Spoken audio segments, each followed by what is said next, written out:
Welcome back to the Patreon board. Well, this is certainly awkward. Me finishing a Patreon request only to immediately return to doing them. But hey, this batch seems promising. The movie critic dude asked that I take a look at the latest Norm of the North movie. However, it's not out yet, which means I don't have to review it. Instead, I'll be looking at his backup request, Dinosaur, a film by Disney.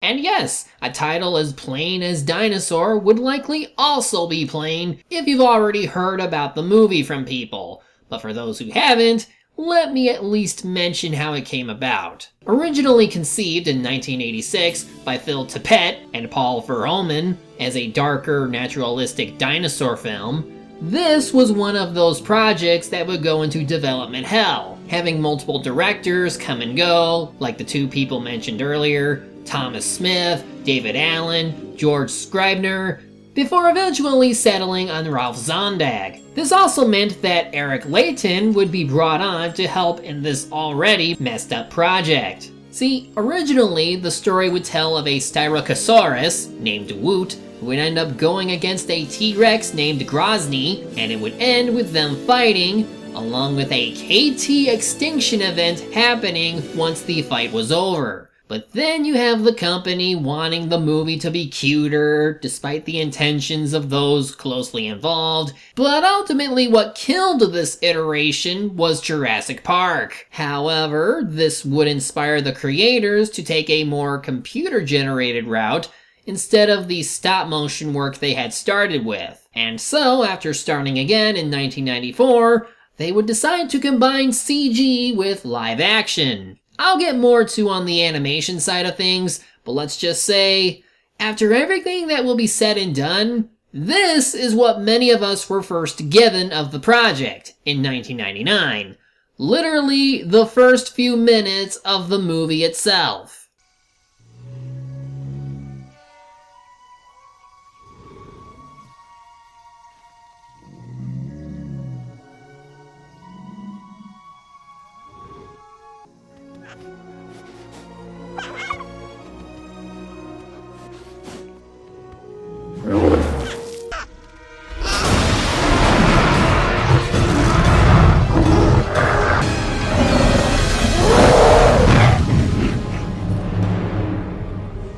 Now, dated CG aside, for the time, this looked pretty impressive. Again, this was shot in a live-action setting, while adding in the CGI animals. It looks really well done, given their movements and placement. The studio who helped make this possible was The Secret Lab, who were originally DreamQuest Images before merging with the film's computer graphics unit. While they did do work on like E.T. and Total Recall, they were unfortunately closed a year after this film's release for being too expensive to maintain, making the last film they ever did being Kangaroo Jack. Damn. Well, I'm sure Disney has wised up against closing down studios that help make them money, especially now that they make a ton of it per movie. Oh.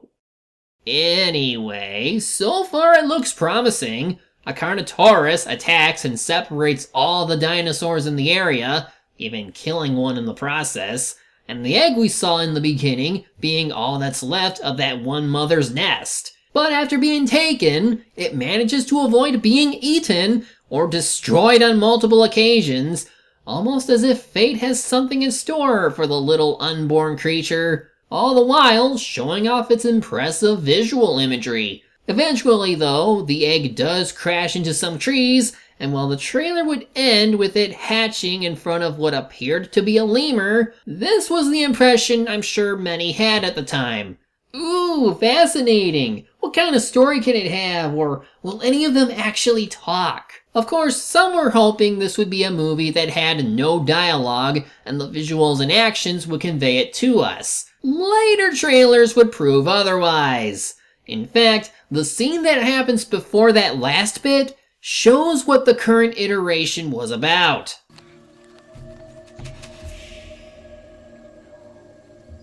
Yar, what is it? I don't know. Pleo, get back here. We don't know what it is.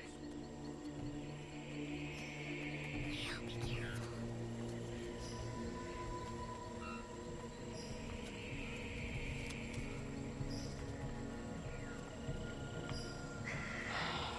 Ooh, not the best looking CGI use in my opinion. But yeah, dialogue exists. Which means it'll be like most Disney movies, where you'll get snarky characters and often exaggerated movements that these animals might not normally have. I mean, I probably would have still expected the latter, but scenes like this make me wonder how it would have gone without the dialogue. Now, regarding the lemurs, we have Pleo, voiced by Alfred Woodard, who is the daughter of Yar, voiced by Ossie Davis, and older brother of Zinni, who grows up to have Max Casella's voice. They're meant to be a kind of prehistoric species of lemur, as it is known they existed back then. However, they kinda resemble the more modern day looking subspecies, the white sifaka. Though if anything, lemurs were meant to have been part of the project the whole time, so there. Continuing from when the egg hatches, we see that it is indeed an iguanodon, who will be named Aladar and be voiced by D.B. Sweeney. Of course, Yar knows what kind of creature it is and thinks they need to get rid of it before it grows up and possibly eats them. Things like that. Eat things like us as snacks. What has gotten into you? Pleo, that thing is dangerous. I'm sorry, little one. Okay, get rid of it. She is meant to be his daughter, right? Also, Belfry would be flipping out right now if she knew you were quick to abandon your new baby like that. But maybe she knows that Yar, while stubborn and a bit gruff, isn't completely heartless.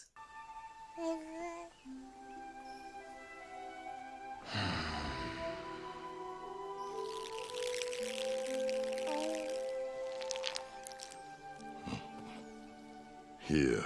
See? It made cute faces and peed a little. That means he can stay. Pleo, of course, doesn't think the child could grow up to become a monster, but the next scene we see it grown up and trying to catch some children. Guess we should have listened to Yar.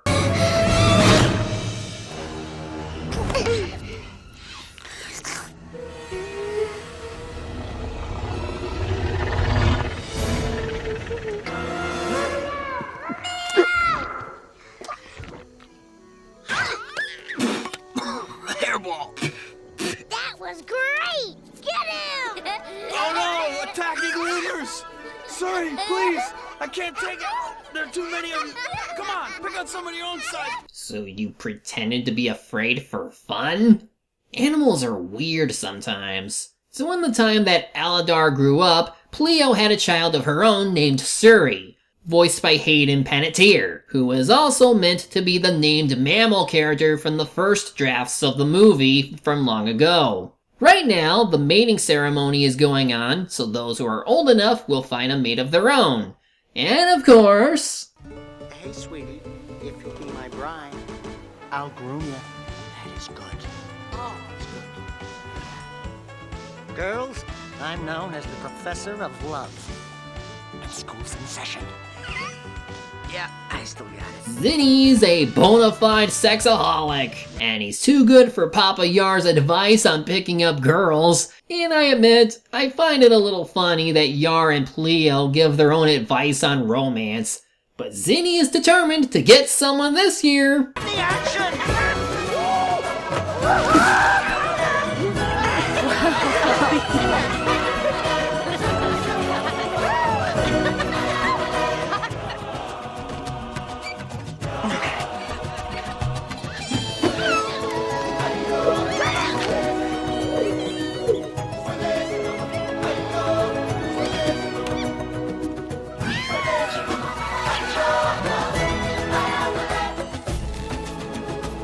Yep, Forever Alone. Well, maybe not the only one. Even Aladar has no one, but that's fine. At least everyone gets to enjoy the lovely sunset and star shower. Oh wait, that's no star shower. They're falling into the ocean. Oh my god, that's a giant fucking meteor! Quick, duck and cover!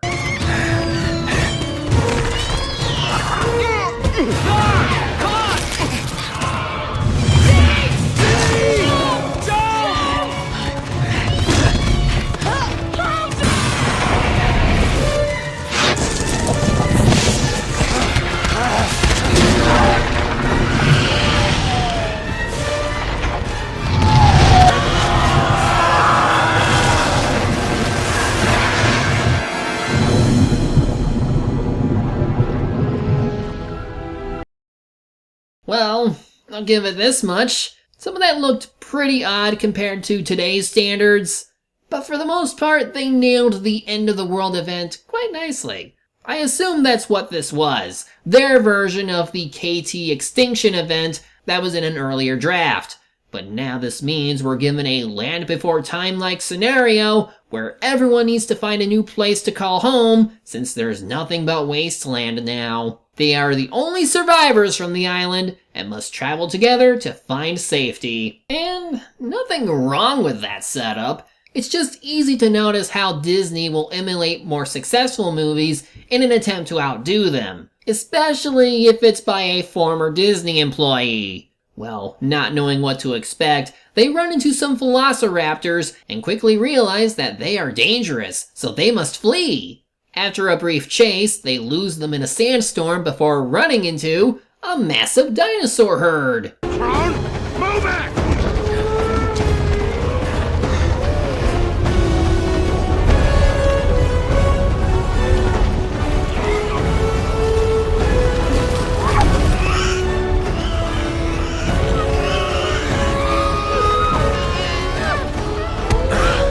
Watch it! They made contact! That means they'll be lovers now. They certainly look amazed to see creatures like Aladar, and even some giant dinosaurs all over the place. And oh, look! A Styracosaurus, just like they originally wanted. Keep those little legs moving, Earl, or you'll get left behind. Okay, now it's becoming deliberately like the Land Before Time. A mute dinosaur who is also kinda goofy? Where have we seen that before? Anyway, they have no choice but to follow, since that way they won't be picked off by any carnivores. Now for the leader of the group, we have Kron, voiced by Samuel Wright, and brother to Nira, voiced by Juliana Margulies, who apparently follows to his own rules and doesn't take advice from others. After that, we have named characters like Baleen, voiced by Joan Plowright, and is like a sophisticated elderly woman. Ema, voiced by Della Reese, who is also very elderly and tries to get Baleen to be more assertive. And you already met Earl. Well, my word. Look at Earl. He doesn't normally warm up to strangers so fast. They'll be friends of Aladar's group since they're meant to be the stragglers who Kron wants gone. Aladar is quick to see how much of an ass Kron is, as well as his lieutenant, Bruton. 'Cause he's a brute, get it? But it's not going to stop Zini from getting Aladar to talk with Nira, since she is of his species. What you need is a little help from the love monkey.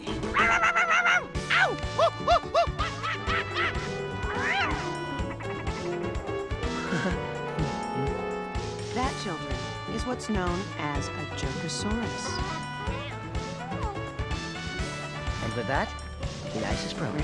You stupid monkey! Other than that, it's kinda slow on pacing, since right now we're in survival mode and the leaders want everyone to cross the desert to hopefully find water, and they won't stop for anything. This is meant to show off how techy their CG to live action integration is, but also show how brutal Kron's actions are. It also shows how kind-hearted Aladar is to make sure his friends don't get eaten, but other than that, not a lot that progresses the plot or anything interesting that happens.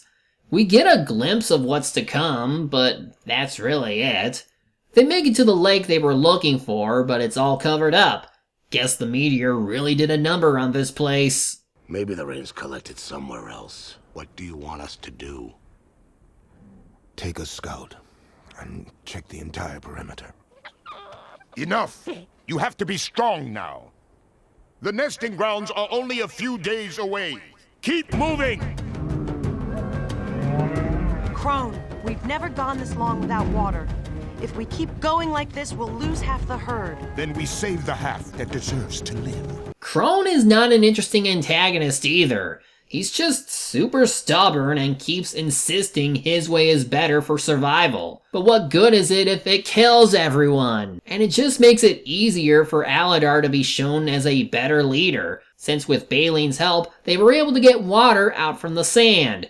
Even though it feels like they're breezing through his character development, from lonely child to having a purpose outside his group. Even Nira is taking notice of him being better for the herd than her own brother. I will say that some of the deleted scenes added a bit more to these characters, like Nira saving the 2 infant dinosaurs we keep seeing, and showing that while Crone is still merciless in his ways, he will not abandon his sister. Even if this added a little to their character, it would show a better dynamic between them, so it's not just like they're one-dimensional. Why did you help that old one?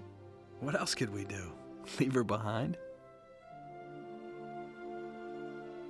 Oh, you mean you actually... Well, that happens all the time. You don't survive if you're not... strong enough. Well, yeah. Is that you talking? Or your brother? A lot of this is just okay. I get that it's a lot different for everyone here. Nira is used to having to leave people behind because of her brother, and seeing Aladar being kind-hearted and looking out for each other is changing her perception on how to survive out here. It lends to strength and numbers and not being selfish, which is fine. But a lot of this is tied to finding Aladar a mate, and while probably not intentional on his end, his Lemur family is more for it. Well, one down. Now as for Bruton, well, he and this one scout find nothing but danger.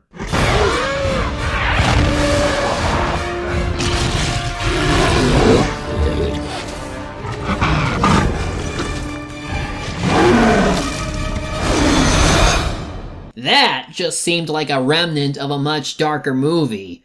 More so in the deleted version of this scene. He, of course, having been injured in his escape, is going to be food fodder for the Carnotaurs, and despite Crone telling Aladar not to interfere with his methods and stay away from his sister, Aladar isn't going to change his ways and keeps with his friends. They even find Bruton, who tells them to leave him alone, but eventually caves in needing their company and protection.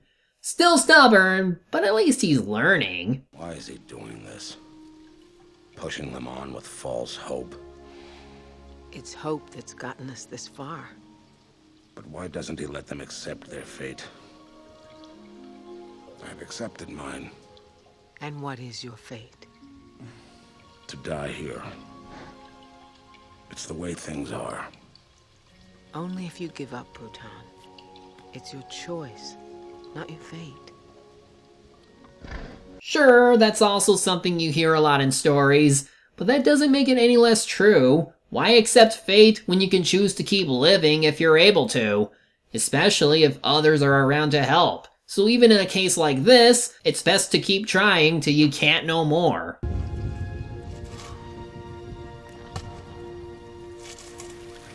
Unfortunately, the Carnotaurs find them, and Bruton decides he'll die fighting to protect the friends who showed him compassion. He almost makes it out, but a rock slide gets him. At least you can say he had the will to live still. Well, one of the Carnotaurs made it out alive, and will be pursuing Crone's herd. At least Nira got infected with kindness from Aladar. Otherwise, they find a caved-in wall, which smells of greens and stuff. But how can they get past it when they just make it worse? We'll go back. Back to what? It's gone. We're not meant to survive. Yes, we were. We're here, aren't we? And how dare you waste that good fortune by simply giving up? Shame on you. Shame on you. Shame on you. The worst of it is, you allowed an old fool like me to believe I was needed, that I still had a purpose. And do you know what? You were right. I'm going to go on believing it. I, for one, am not willing to die here.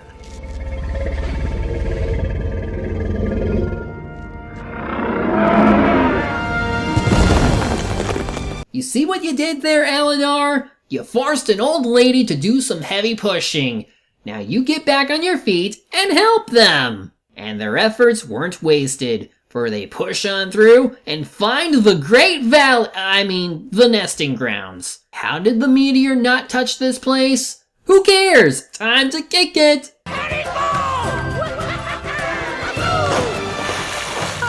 Amateur. Look out below!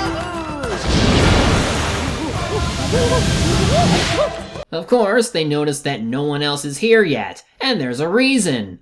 The normal way in is completely blocked off, meaning Aladar has to go and warn everyone before they attempt to scale the rocks. It takes them all night to get to them, since they chose to rest till morning, but that also means Aladar has to deal with the Carnotaur again. He gets by though, and eventually makes it to the herd, just as Kron is about to force everyone to climb. Look! We gotta go now! Go where? Straight to the Carnotaurs? If we hurry, we can get around them! You can't get over those rocks! There's a sheer drop on the other side! You're gonna kill the herd! I know a way to the valley, and everybody can make it! Now follow me! Kron! They're staying with me! Alright, let's go!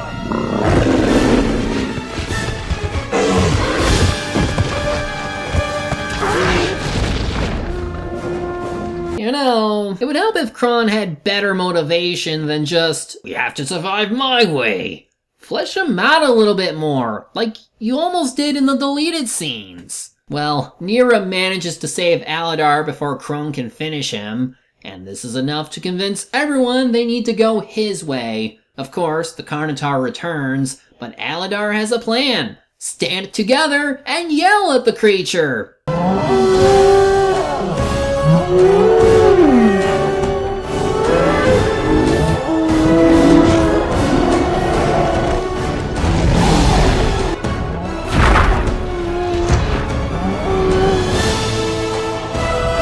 I don't get it, but it's working. Naturally, since Kron is stubborn to the end, the Carnotaur goes after him. But Aladar tries to rescue him, since even a stubborn bastard like him deserves to live in his book.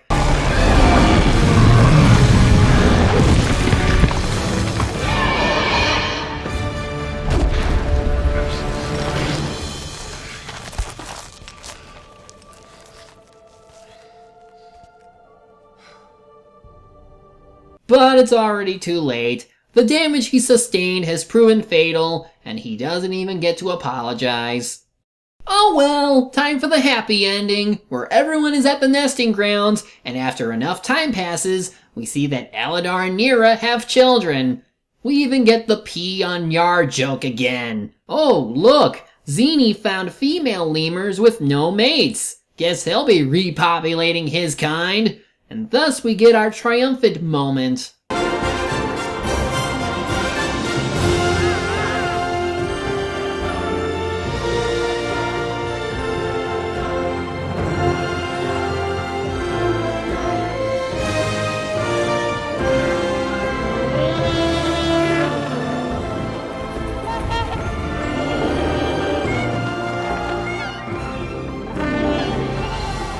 None of us really know what changes, big or small, lie ahead.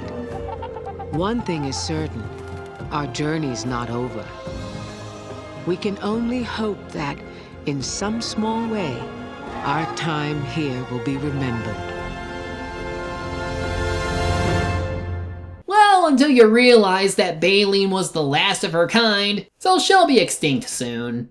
Anyway, this movie is okay. Looking at it, I can see that this iteration might have been intended to involve dialogue the whole time, meaning the initial trailer was just to get people's attention for something possibly different from the normal Disney formula. Though the general story concept might have benefited from going without dialogue, and not use as much unnatural movement for all the animals. There was at least potential in a dinosaur movie by Disney, going darker than usual and show how brutal it is to survive after a catastrophic event. Hell, based on the whole production history, I might have assumed this was going to be more of a feature-length version of Rite of Spring, just focused on the dinosaurs up until the point of extinction. But I guess a story about hope and not giving up your right to live works too. In the way of characterization, it felt half complete. Like they start development for the lemurs, but kinda drop them after a while and not do much with them. While they focus on Aladar, whose development seems really abrupt and not very fulfilling. Like with Kron or Nira, it needed fleshing out more since where did he learn to be so compassionate in keeping everyone alive? The lemurs? As for the animation, it's definitely dated, but there was at least potential with the studio involved. Before we just had movies use all CG, this attempted to blend it with real-world environments. If the studio had not been shut down, I'd love to see where their tech could take them. That's really this movie. It has a lot of potential that was held back by creative differences and years of development hell. It could have been something special, but instead, it just feels somewhat bland and unappealing. I refuse to say the movie is bad, but it could have been way better if they had gotten their act together. At least they were able to profit from this, though it's not a great start to what would have been the new millennia. Hopefully, if they ever attempt something like this again, it'll be for something original, and not just a remake to an already great animated movie. For now, next time we look at a sequel to Old Yeller. Wait, there's a sequel to Old Yeller?